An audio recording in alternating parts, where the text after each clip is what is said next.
Buenos días a todos y todas. Quiero agradecer a los organizadores de este evento, a la universidad, al Ministerio Público Fiscal y muy especialmente a don Juan Corbalán.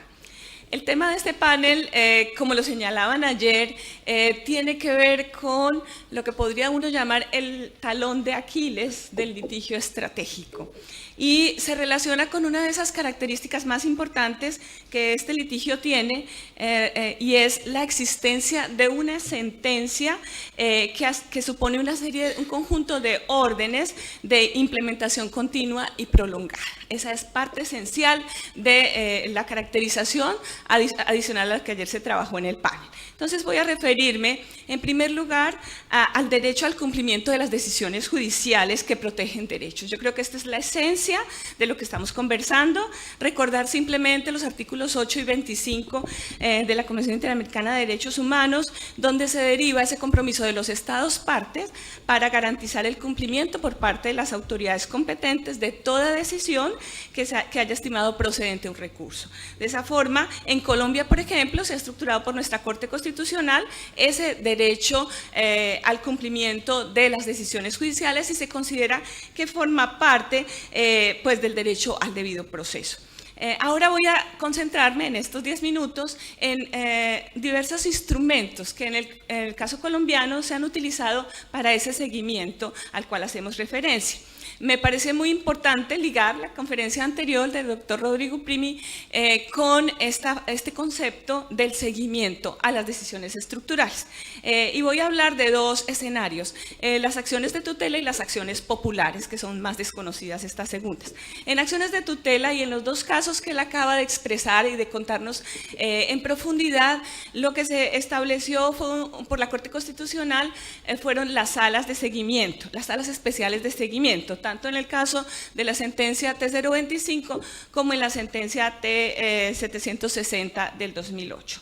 En esos casos, entonces, y en la T025, pues se declara un estado de cosas inconstitucional y allí, en esa sentencia, la Corte da órdenes de ejecución compleja y reconoce esa gran dificultad de hacer seguimiento, de establecer plazos, de mirar el tema de los recursos, de mirar las necesidades de implementar una política estatal de protección a las personas en condición de desplazamiento por el conflicto armado interno.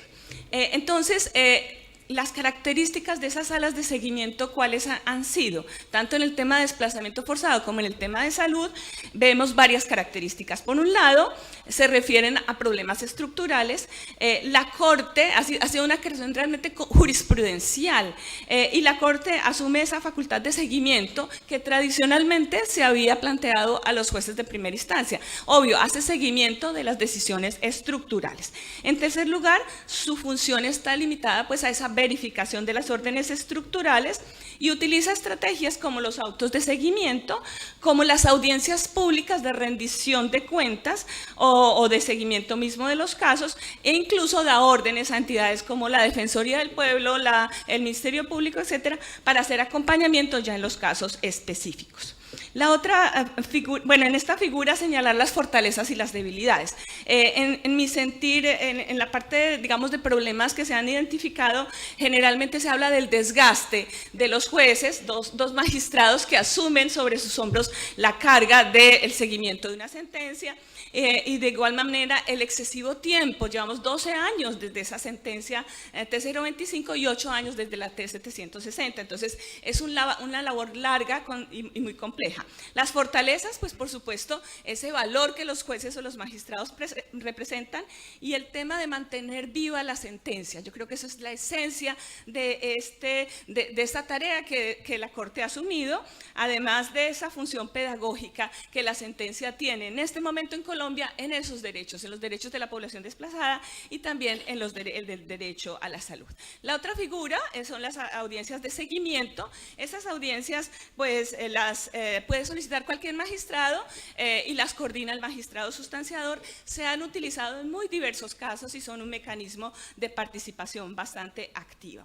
Y por supuesto, en materia de tutela y en estas acciones constitucionales, las órdenes de cumplimiento son una posibilidad de una facultad grande que tiene el juez, pero además tiene la posibilidad y existe el incidente de desacato, la sanción de tipo ya administrativa o judicial frente al incumplimiento de la decisión o el optar por buscar dar órdenes para ese cumplimiento. Voy a concentrarme ahora en otros mecanismos que son más desconocidos y son los de las acciones populares. Las acciones populares colombianas, podría uno decir, tienen todo lo que nos gustaría en el litigio estratégico. Tienen, en primer lugar, una legitimación muy amplia, tema que se discute en el caso Varila, que nos pusieron como detonante en este panel.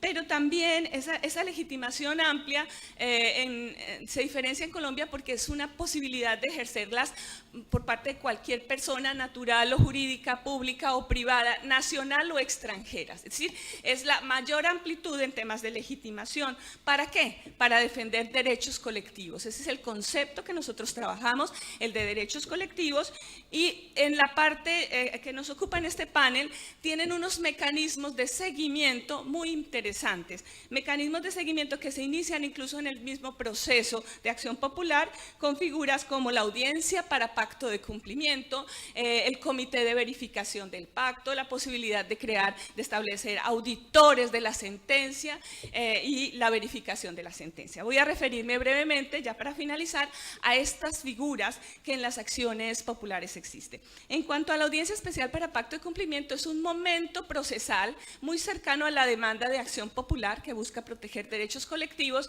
y en ese momento procesal están todas las partes, está el Ministerio Público, la Defensoría del Pueblo, y la lidera el juez. Además puede intervenir cualquier persona, y eso es lo interesante, abrir el debate judicial en estos temas a la ciudadanía, a las personas que quieran participar aportando elementos. ¿Qué se hace en esa audiencia?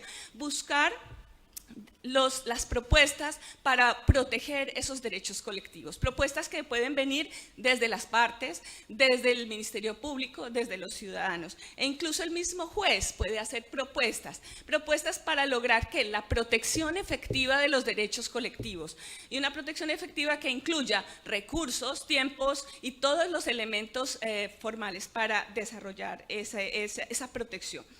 Cuando se logra el pacto de cumplimiento, entonces el juez ¿qué hace? Evalúa ese pacto y ese pacto es la sentencia, o sea, el pacto se integra esa sentencia que dicta el juez. Y entonces lo más interesante en esas acciones es que el juez continúa con esa facultad de seguimiento de esa decisión y es posible entonces nombrar o un auditor para el seguimiento de ese pacto, una persona natural o jurídica que va a hacer esos informes para el juez, o lo que más se ha usado en Colombia es el comité de seguimiento del pacto. Es una instancia también colectiva, integrada por las partes, por el Ministerio Público, e incluso se puede incluir allí, se puede agregar allí a organizaciones sociales que trabajan el tema, y tiene una razón de ser muy importante, no solamente de tipo democrático, sino también de acompañar a ese juez, de apoyar a ese juez.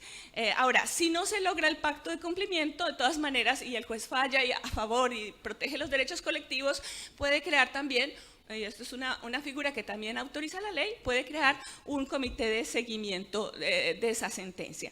¿Qué caracteriza entonces a estos comités? Por tratarse de sentencias complejas, en este comité entonces son de creación discrecional del juez, participan realmente, la participación del Ministerio Público es central y es el director de ese escenario, en nuestro caso la Procuraduría o la Defensoría del Pueblo. El juez define quién va a liderar ese comité de seguimiento, es temporal y además es una figura que permite apoyar al juez. Finalmente, hay otra figura interesante que se ha creado también en acciones populares, que son los observatorios de seguimiento de la decisión judicial. En el caso del río Bogotá, muy cercano al caso Mendoza, que ustedes también conocen, pues se crea por parte del Consejo de Estado en una sentencia del año 2014, además de muchas órdenes, obviamente de tipo económico, tal vez es la sentencia de mayor envergadura envergadura económica que se ha expedido en Colombia, cerca de 6 billones de pesos, se ha planteado más o menos que implica su cumplimiento. Se establecen, además de unos comités de seguimientos específicos, se establece un observatorio virtual para el seguimiento de la sentencia, donde está toda la documentación de la sentencia y algo muy importante, los indicadores. A manera de conclusión, ¿qué quiero señalar?